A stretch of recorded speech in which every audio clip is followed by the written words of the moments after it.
Hola a todos, buenos días. Vamos a explicar un poco el tema de las baterías, principalmente las que utilizamos a bordo de los barcos. Entonces empezaremos hablando de las baterías con mantenimiento y sin mantenimiento, las que conocemos de toda la vida, con plomo, placas de plomo en su interior. Deciros que no debemos embarcar baterías en un barco con mantenimiento, puesto que estas baterías tienen un orificio en los tapones, unos aliviaderos, para en caso de combustión que salgan los gases por estos aliviaderos. Entonces esto nos puede causar un daño irreversible. En el caso de que se produzca una inundación en el barco, el ácido saldría por estos agujeros y quemarían los tejidos de la tapicería, nos puede quemar la piel, etcétera, etcétera. Entonces baterías sin mantenimiento sería lo ideal. Repito, con mantenimiento no debemos embarcar a bordo ninguna batería. Nos vamos a centrar en las de sin mantenimiento, y en el mercado tenemos baterías de arranque y de servicio. O sea, dentro de este capítulo de sin mantenimiento tenemos dos tipos de baterías.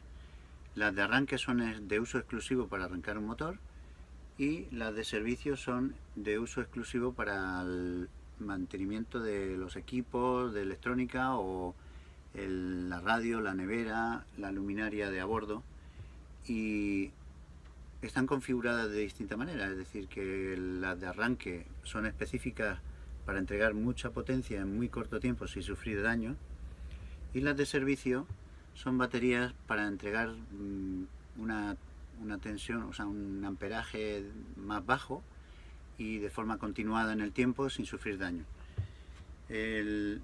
Ambas baterías, con mantenimiento, sin mantenimiento, y dentro de las de sin mantenimiento, las que hemos hablado de arranque o de servicio, son baterías flotantes. ¿Esto qué quiere decir? Pues que para que no sufran daño alguno deben de estar siempre cargadas por encima del 80% de su capacidad nominal. Esto se consigue con un cargador adecuado. El tipo de carga que tiene que admitir la batería de este tipo, hablo de las de plomo, tiene que ser inferior al 10% de su carga total. Es decir, que en la inscripción de la batería que vemos que pone 12 voltios 90 amperes, pues el 10% son 9 amperes. No debemos de cargarlas con una carga superior a 9 amperes, siempre por debajo del 10%, para que la batería no sufra una sobrecarga y se dañe. Volvamos a lo de antes, el 80% de su carga total. Si el electrolito, que es la disolución de agua y ácido, cambia su densidad por no tener la carga adecuada, entonces las placas de plomo que hay dentro de la batería sufren una sulfatación, es decir, que se oxidan, se forma una película de óxido en la superficie de estas placas, y a partir de ahí la batería sufre un daño irreversible. Dicen en algunos tutoriales que hay un método para reciclar la batería o volver a reconstruirla por dentro. Bueno, pues yo discrepo de todo eso. Creo que lo mejor es mantener la batería en su estado óptimo, no dar lugar a que se sulfate. Bien, tenemos que tener en cuenta también los cargadores tienen que ser inteligentes. Hoy en día tenemos en el mercado aparatos muy buenos, no tan costosos, y son capaces de hacer las 3 etapas o 5 etapas, como dice algún fabricante, que es el bulk, la absorción y el estado de flotación. Una batería, cuando está descargada plenamente, por la razón que sea, se ha descargado en un día o nos hemos descuidado manteniendo unos equipos encendidos que no deberíamos de haber mantenido encendidos, entonces el cargador lo que va a hacer es va a cargar rápidamente, y cuando llegue a la etapa de absorción, en su parte final de la etapa, empezará a bajar el amperaje hasta llegar a la etapa de flotación, que es donde le va a meter unos pequeños picos de carga para mantener siempre la batería cargada. Deciros que el truco está en mantener siempre la carga de la batería por encima del 80%, y así no tendremos ningún problema nunca. Las baterías en buen estado y bien mantenidas deben de durar entre 5 y 7 años. Yo he visto baterías normales de una marca, no tiene por qué ser conocida, que han durado hasta 8 y 9 años. Depende de los ciclos de carga y descarga que se le someta.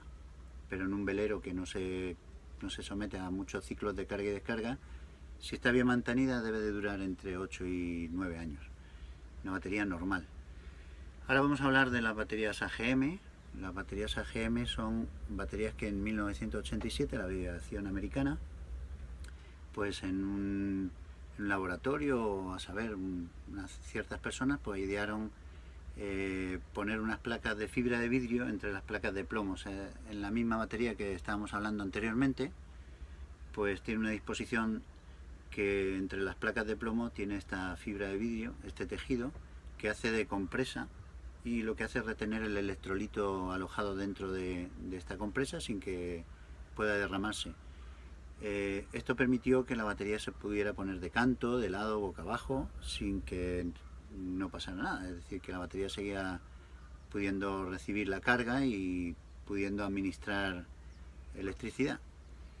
Se dieron cuenta al hacer este sistema de baterías que el número de ciclos de carga y descarga aumentaba sensiblemente, y además permitía una carga superior al 10% que hemos hablado antes. Es decir, que se puede meter más amperaje, la carga puede ser un poco más rápida, que no es conveniente, pero bueno, en un momento dado, si queremos cargar más rápida la batería por una necesidad imperiosa, pues entonces la batería AGM lo permite. El hablar de la batería AGM ahora es sencillamente porque son un poco más baratas. Antiguamente era impensable, eran unos precios desorbitados, y hoy en día encontramos unos precios bastante asequibles.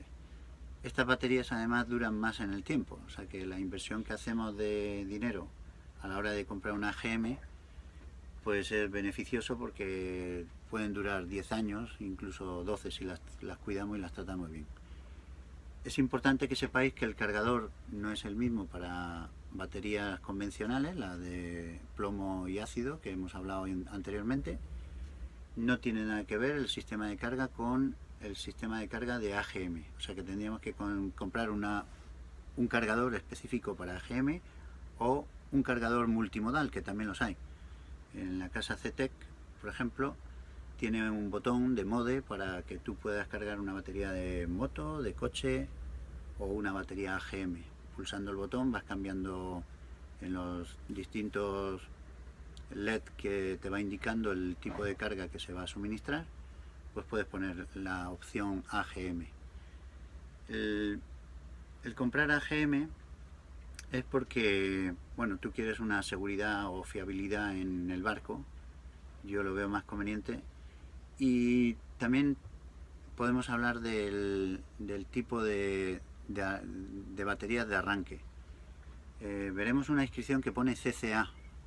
CCA es arranque en frío, son las siglas en inglés de potencia de arranque en frío. Cuanto mayor es el número, más elevado es el número de CCA, la batería va a tardar más tiempo en recuperarse.